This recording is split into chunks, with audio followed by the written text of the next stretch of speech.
సుమన్ టీవీలో మీ business promotions కోసం ఈ కింది నెంబర్ను సంప్రదించగలరు.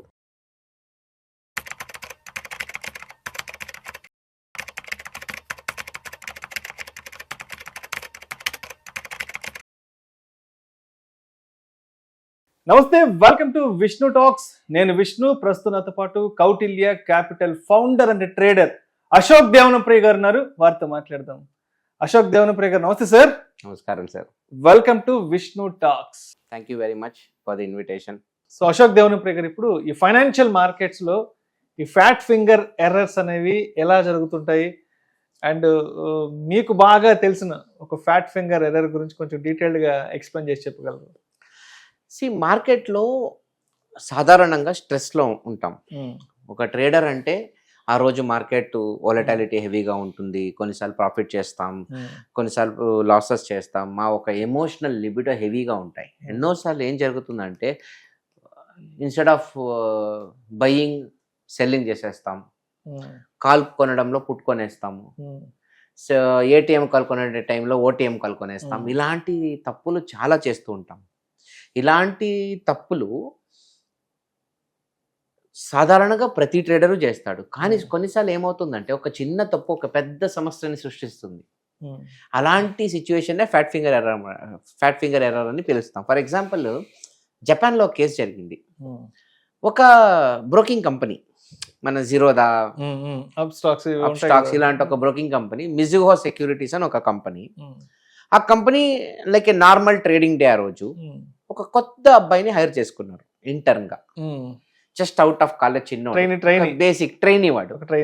ఆడికి బేసిక్ ట్రైనింగ్ ఇప్పించి టెర్మినల్ మీద కూర్చొని పెట్టి ఎవరో చెప్పారు, ఒక ప్రాక్టీస్ చెయ్యి, ఒక ఆర్డర్ పెట్టు.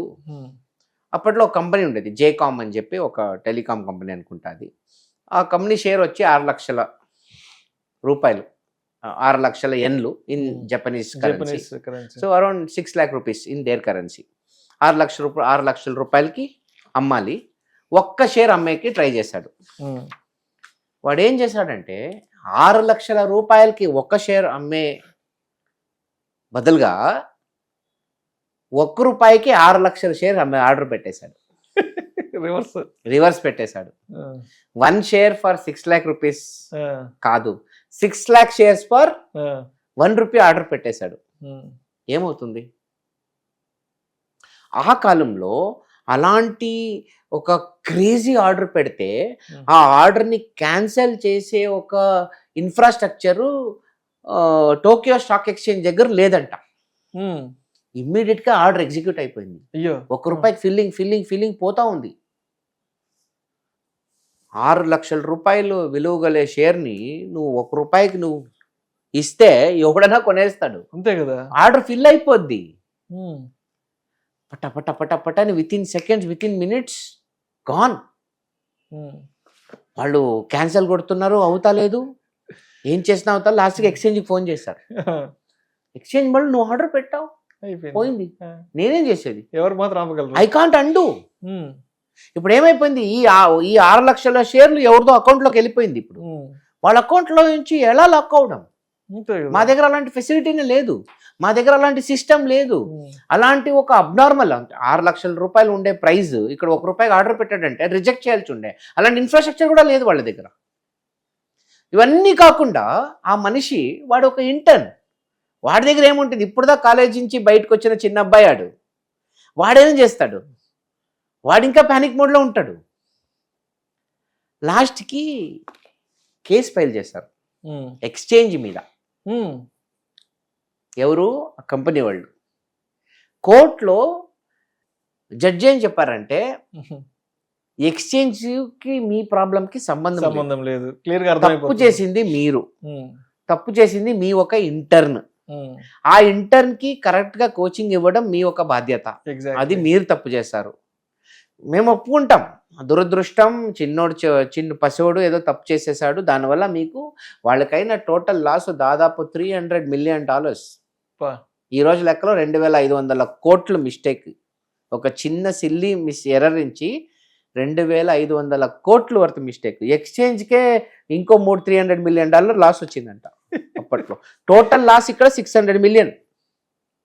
అంటే దాదాపు 5,000 కోట్లు లాస్. ఒక చిన్న ఇంటర్ను ఆ రోజు తెలియక ఒక్క ఆర్డరు కన్ఫ్యూజన్లో వేస్తే వాళ్ళకి అయిన నష్టం 5,000 కోట్లు. సో కోర్ట్ సెడ్ ఎక్స్చేంజ్కి నేను చెప్తాను ఇలాంటి ఒక సమస్య భవిష్యత్తులో రాకుండా మీరు చూసుకోవాలి అని నేను వాళ్ళకి ఆర్డర్ పాస్ చేస్తాను. కానీ మీకు జరిగిన నష్టంలో వాళ్ళకి పాలు ఉందని నేను చెప్పలేను. అది వాళ్ళ తప్పు కాదు, అది మీ తప్పు అని చెప్పి లాస్ట్కి Tokyo exchange lot of foolproof systems introduce చేశారు. Price discovery process, okay, price variability, the range of the price, ఇలాంటి కొత్త కొత్త ఫ్యాక్టర్స్, కొత్త కొత్త రూల్స్ పెట్టి అలాంటి మిస్టేక్ అన్న ఆర్డర్ వస్తే కూడా దాన్ని క్యాన్సిల్ చేసే రకంగా ఇన్ఫ్రాస్ట్రక్చర్ బిల్డ్ చేసుకున్నారు. కానీ ఈ ఒక ఫ్యాట్ ఫింగర్ ఎర్రర్ వల్ల వాళ్ళకైనా నష్టం దాదాపు 5,000 కోట్లు. సో అందుకే నేను fat finger error, fat finger error, just ఒక నెంబర్ అటు ఇటు నొక్కడంలో.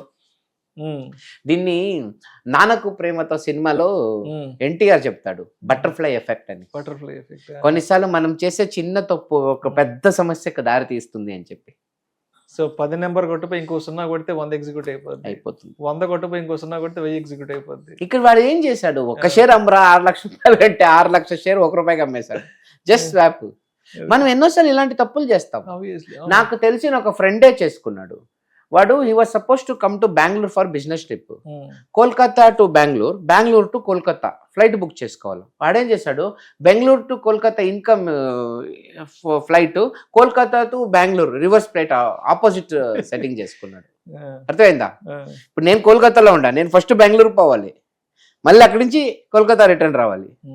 వాడేం చేశాడు, బెంగళూరు టు కోల్కతా చేశాడు instead of Kolkata to Bengaluru. So technical గా 2 ఫ్లైట్ రాంగే, 2 పోయినాయి. సో మనం ఎన్నోసార్లు ఇలాంటి సన్నివేశాలు వచ్చినప్పుడు ఫస్ట్ ఒక ఫైనల్ రీకన్ఫర్మేషన్ చేసుకోవాలి.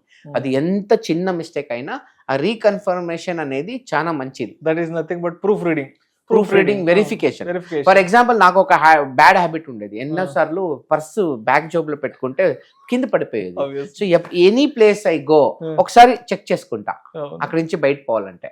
This is like reconfirmation. Purse గాని మొబైల్ గాని ఒకసారి ఇలా ఉందా లేదా, వెనక ముందు ఒక ప్లేస్ నుండి ఇంకో ప్లేస్ మూవ్ అయ్యేటప్పుడు చూసుకుంటాం. సో ఎనీథింగ్ యూ డూ, ఒక ఆర్డర్ పెట్టినప్పుడు చెక్ చేసుకుంటాం, ఇది కరెక్టా, ఆర్డర్ కరెక్టా, క్వాంటిటీ కరెక్టా, షేర్ కరెక్టా, ఓకే అప్రూవ్డ్. సో ఇలాంటి చిన్న శానిటీ చెక్ మనకి ఇలాంటి ఒక పెద్ద బటర్ఫ్లై ఎఫెక్ట్ సినారియోని అవాయిడ్ చేయిస్తుంది. ఇది పాయింట్. అది ఫ్యాట్ ఫింగర్ ఒక పెద్ద story. Right sir. Thank you so much Ashok Devanampalli garu. So stock మార్కెట్లో ఈ షేర్లకు సంబంధించిన ఆర్డర్స్ పిక్ చేసేటప్పుడు కానీ సెల్ చేసేటప్పుడు ఎంత జాగ్రత్త వహించాలి. సో ఒక ఫ్యాట్ ఫింగర్ ఎర్రర్ వల్ల మన కంపెనీకి ఎన్ని వేల కోట్ల నష్టం వస్తుంది, అదేవిధంగా ఎంత బ్యాడ్ నేమ్ వస్తుంది. అంటే ఒక చిన్న నిర్లక్ష్యం, ఒక చిన్న అశ్రద్ధ వల్ల స్టాక్ ఆర్డర్స్ పెట్టేటప్పుడు లేదంటే సెల్ చేసేటప్పుడు, బై చేసేటప్పుడు ఒక నెంబర్ అటు ఇటు పడడం వల్ల అది ఎంత ఇంపాక్ట్ క్రియేట్ అవుతుంది అన్న దాని గురించి చాలా చక్కగా చెప్పారు. Thank you so much sir. Thank you very much.